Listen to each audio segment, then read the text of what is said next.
I truly appreciate your time with me, Pius Kojo Baka. And look now at our stories. More oil marketing firms are reducing prices of petroleum products at the pumps. Petrol has witnessed some biggest drop in recent times, going down by 1 cedi per litre. And my colleague George Yafe has the rest of the story. GOIL first announced a reduction in the price of petroleum products at the pumps from 6 a.m. this morning, selling a litre of petrol at 12 cedis 99 pesos and diesel going for 14 cedis 49 pesos. Star Oil followed at 8 a.m. selling a litre of petrol at 12 cedis 55 pesos. This actually represents a 1 cedi drop from its old price some 2 weeks ago. It is not clear for now how this move by GOIL also influenced the price adjustment by the number 2 in the industry in terms of market share, that is Star Oil. One is also not sure for now how the significant growth of Star Oil from the number 5 in the industry to now the number 2 has also influenced the price review of GOIL in recent times. Some industry watchers have argued that, looking at the way Star Oil is moving, it could take some time to overtake GOIL.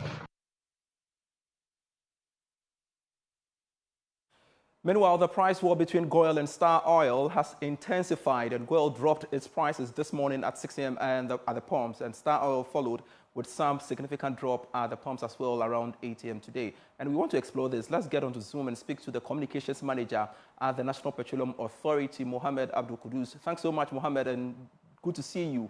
Now, what do you make of this price payment movement, I should say, from perspective of the regulator yourself? Thank you so much for having me. Let me say good evening to yourself, good evening to your cherished and wonderful viewers. I believe it is just a manifestation of the deregulation at play, where the market forces are determining the direction of prices. Basically, that is the intention for the deregulation that has actually been envisaged and passed since 2015 till date, where the market prices, the forces of demand and supply would actually be determining the prices. And I think basically, that is what we are seeing today. And I want to understand how the price floor and, of course, the price deregulation policy, have contributed to this development you are seeing. So previously, we did not used to have the price floor. We only have had the price ceiling, where the OMCs would post with us what they intend to charge at the pump. Then our activity was to ensure that they do not charge beyond what they have posted with us or have indicated they will be charging their consumer. But as the business evolves and then complaints from the players come to our attention, we thought that there was the need to step in to ensure a certain amount of fair play. Part of our regulation is to really guarantee a certain fair playing field for all of the players within the space. And we thought that by coming up with the price floor, below which no OMC or BDC can sell either at XREF or XPump, so that we are able to guarantee and monitor that there is a certain fair play for all of the players within the space. And we have seen that it is actually working. There were some initial hesitation from the beginning where people thought that it could lead to the shoot up or increases in the price at the pump, but we are seeing a reverse of it. And the market players, I believe, largely have been so satisfactory with the introduction of this price floor. All right. So how are you ensuring that consumers are not shortchanged? Okay. So obviously, regularly with our team on the field, we monitor. So we have what is expected to be the minimum price of petrol, for example, at the pump. We have what is supposed to be the minimum price of diesel at the pump. So our inspectors go regularly to go and ensure that nobody prices below that. That's very critical, just to ensure the competition and as fair as possible among the players. We're doing that. And then consumers obviously are not being shortchanged because regularly for about 4 windows of the pricing dynamics, we've seen that prices regularly have come down, largely because of the activities on the international market, issue of the dollar and issue of the price of the product on the international market. So these two things, anytime they add up favorably, the pump actually reflects that, and then the consumer gets the benefit of it. And I want you to give me that firm assurance that we will not see the National Petroleum Authority,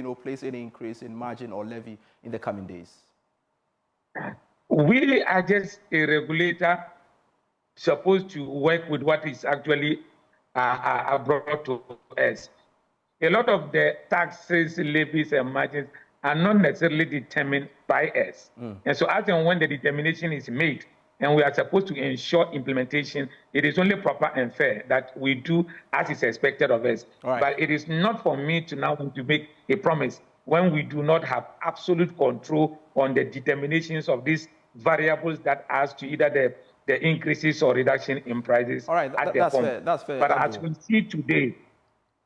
see today, and holding every other thing constant, we're expecting to see a continuous downwards in price as the market plays in the same manner that we are seeing today. And that's good to know. Quickly, what was the latest on the cylinder recirculation module program?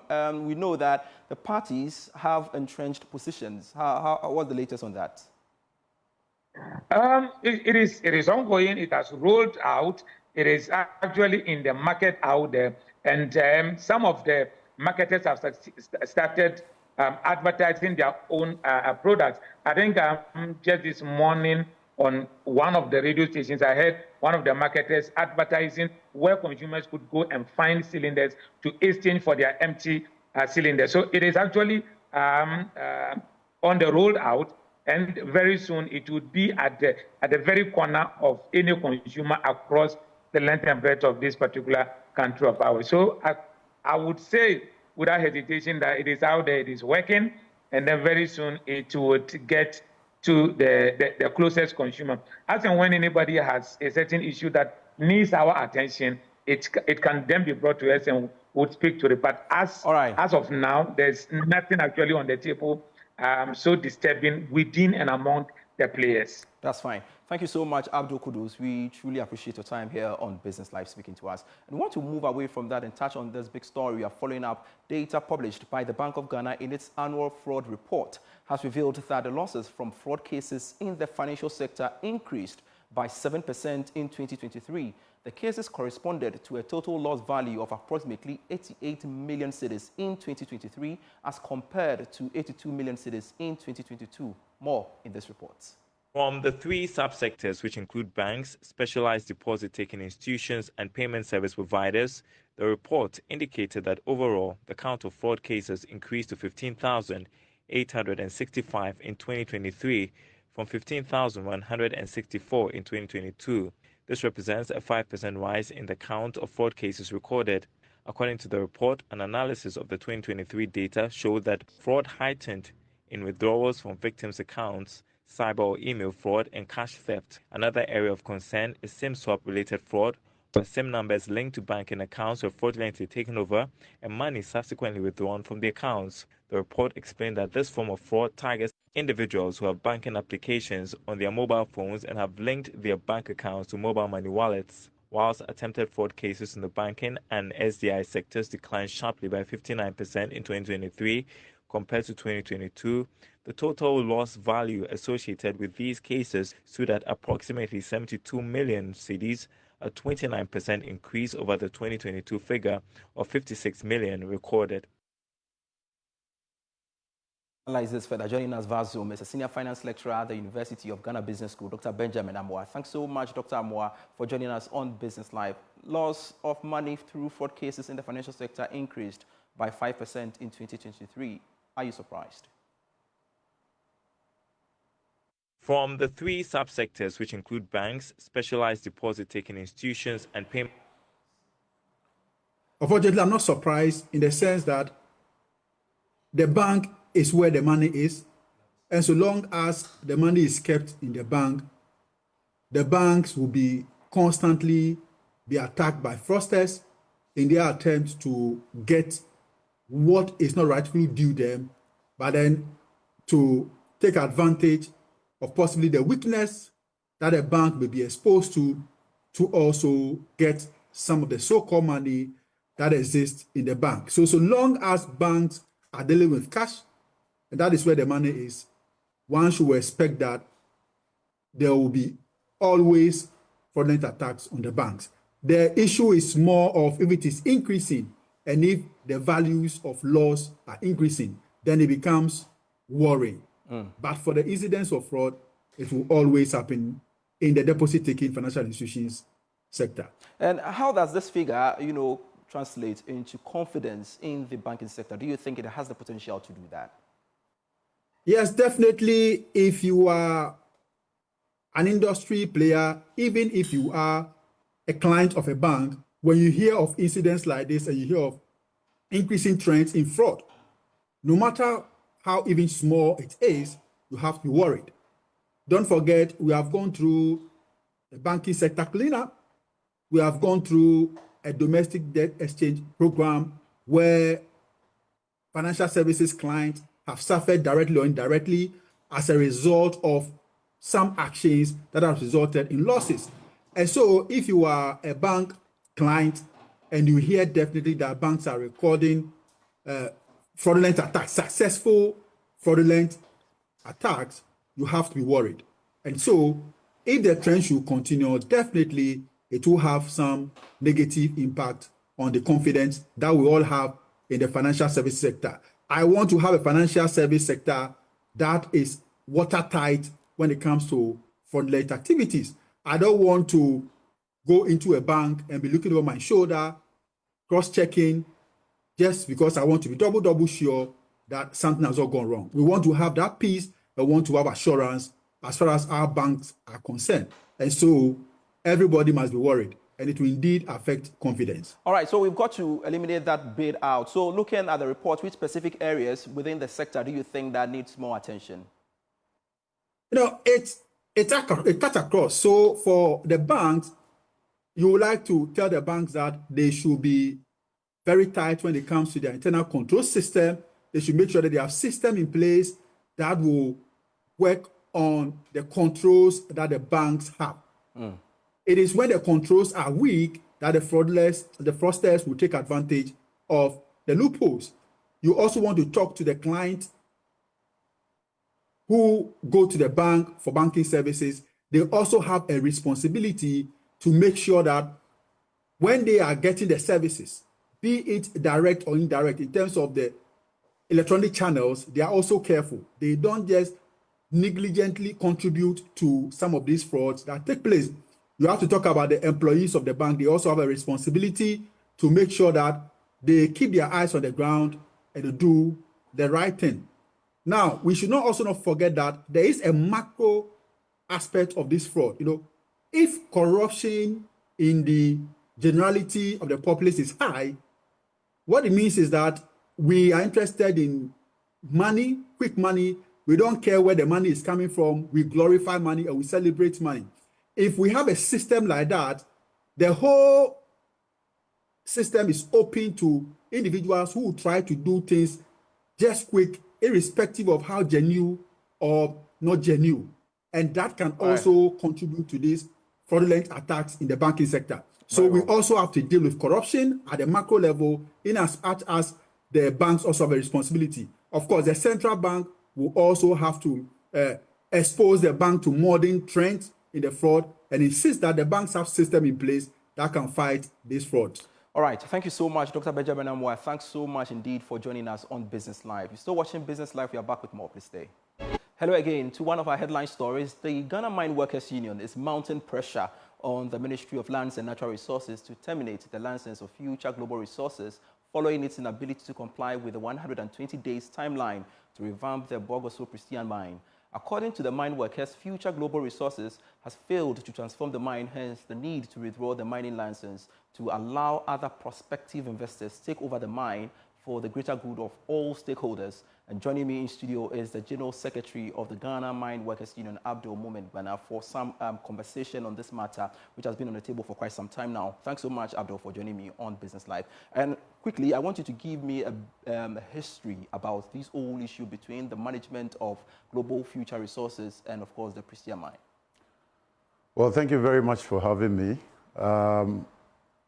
Future Global Resources bought the BoG mine from Golden Star Resources in 2020. And clearly, one of the key requirements when you acquire a major asset of that nature is to raise the needed capital so that you can put that capital into business. Unfortunately, Future Global Resources, they came, sweet talk, managed to get this asset, but unfortunately reneged on their commitment to the mineral rights and, for that matter, the agreement that they signed with the government of Ghana. And right from 2020 up until date, I must say that, look, they have reneged on virtually all their commitments, you know, to the mineral rights that they acquired in the BoG Prestea mine. Clearly, if you look at their indebtedness to workers, their indebtedness to creditors, I mean, VRA, Gridco, Minerals Commission itself, the regulator, they are indebted to all of these stakeholders. And we believe that, look, if you do not have the capacity to run the mine, obviously, mining is not child's play. It's obviously a serious business, and you need to have the needed capital to be able to run a mine of that nature. And so over the period, workers and by extension, all these stakeholders have been in a tussle with Future Global Resources over their inability to raise the needed capital to run the mine. And day in, day out, the mine continues to sink. Right from December 2023 up until date, the mine has practically come to a halt. Underground operations have halted. Virtually the whole underground operation has flooded. And it's obvious that, look, to reclaim that mine will take a lot of dollars to do so. All right. So fast forward, you petitioned the Ministry of Lands and Natural Resources as well as Parliament and other agencies. What has become of that? Well, yes, it is true. On the 25th, 26th, as you may recall, because your station covered the picketing and the demonstrations that we embarked upon, we petitioned the Minister for Lands and Natural Resources and also did same with the Speaker of Parliament. In the case of the Minister for Lands and Natural Resources, I recall that when we petitioned him, we were at the premises of the ministry to picket and to drum home the need for government to intervene swiftly on this matter. The minister took opportunity to address the union and all its members who participated in that in the picketing, and assured the union and the BoG Prestea community about government's determination to ensure that our interest was duly, met. Unfortunately, it doesn't appear to have been met because the conditional approval that the minister issued after addressing the union and its members on the day included the fact that, look, Future Global Resources needed to raise the needed capital within 120 days, inject that capital into the business, revamp the business, and get it to full operation. They never did that. Secondly, the directive also said that they needed to pay all salaries owed workers within 2 weeks, ending May 2024. Again, the company blatantly, ignored, and for that matter, did not comply. The last condition that was contained in the minister's conditional approval was for them to show evidence or proof of the fact that they have indeed raised the funds. And this must be satisfactory to the Minerals Commission and the ministry. Unfortunately, all these terms and conditions contained in the conditional approval were not met. The very last proviso or caveat that the minister gave was to the extent that if Future Global Resources did not meet any, not all, any of these conditions that are outlined, the mining lease will be deemed to have been revoked. And for that matter, the minister will have no recourse to the company. Between April 17th and 17th August, 120 days elapsed. And clearly, the company has not complied with any of these. And so the union is saying that given that the company did not comply with any of these provisions contained in the conditional approval, it's only fair and proper that the minister proceeds to terminate the mining leases and so put the BoG Prestea mine on sale for other investors to come in. All right, and the ministry is silent on that. Clearly, the minister appears to be silent on this. And we just simply cannot understand why the minister should be struggling to come to terms with his own conditional approval, in which he was very clear. Until date, I have made my checks with the Minerals Commission and obviously with senior members of the ministry. And, they are all amazed about what exactly is going on. Indeed, let me draw your attention to the fact that the Minerals Commission, under the minister's own directive, commissioned the Minerals Commission to go to BoG and Prestea and do a fact-finding exercise and make a recommendation to him based on the findings, that they observed. And indeed, there was a detailed, comprehensive report that was submitted to the minister. And that report was so detailed to the extent that the conclusions, and for that matter, the recommendations to the minister were very clear. Look, the committee, and for that matter, the Minerals Commission was very clear in their report. They stated in there that yes, Future Global Resources failed to meet the obligations contained in the minister's conditional approval, which was given to the company. And for that matter, the right and proper thing to do is for the mining leases to be withdrawn or terminated. That's fine. So in the next couple of days, you intend rolling out some exercises. Tell us about it quickly. Well, we in fact started today because per our schedule, we were supposed to have been picketing at the Jubilee House, obviously, to present a petition to the President of the Republic. Were you successful with that? Unfortunately, we were not successful. The police gave us some last-minute, reasons, and those reasons, are, in my view, are untenable. But all that is under the bridge. What we are saying is that we had to, do our own thing within the premises of the TUC. We communicated in very clear language to the minister, to the president, what we intended to convey to him if we were at the premises of the Jubilee House. And so what we're saying to the president is that, look, your minister appears to be, sleeping on the job. Your minister is not living up to his expectations. As a matter of fact, these are straightforward obligations as far as we are concerned. And so the president ought to call him to order and let him understand that, look, if for nothing at all, the integrity of the minister, of the government, are at stake, and it's important that they rise, to these obligations. And tomorrow you intend going to Parliament or something like that? Yes, there's a schedule for Parliament, and obviously the Speaker of Parliament is going to get, a similar petition detailing the concerns of these workers. We are also going to be picketing at the Ministry of Lands and Natural Resources from Wednesday up until, Friday. The interesting thing is that in all of these conversations, the police managed, to strangle us into a Wednesday picketing. And that is what, in their view, must be the basis as far as our schedule is concerned. But the point still remains that, look, the asset, the BoG Prestea mine, is a state asset. It's for the people of Ghana. Private people, cannot hold all of us to ransom. Right. It's important that the government intervenes quickly and ensures that not only are the mining leases withdrawn or terminated, but we are able to get a new investor to take over so that at the end of the day, workers, the inhabitants of the BoG Prestea community, and by extension, the entire nation, will get some respite by way of revenue, from this asset. Grateful. Thank you so much, Abdul Moinubana, for your time joining me on Business Live, breaking it all down for us in relation to the development in the mining sector. That's it for the bulletin for today. I am Pius Kojobaka. We've got more stories for you when you log on to myjoyonline.com/business. There you go. More stories there. See you at it with Prime Business.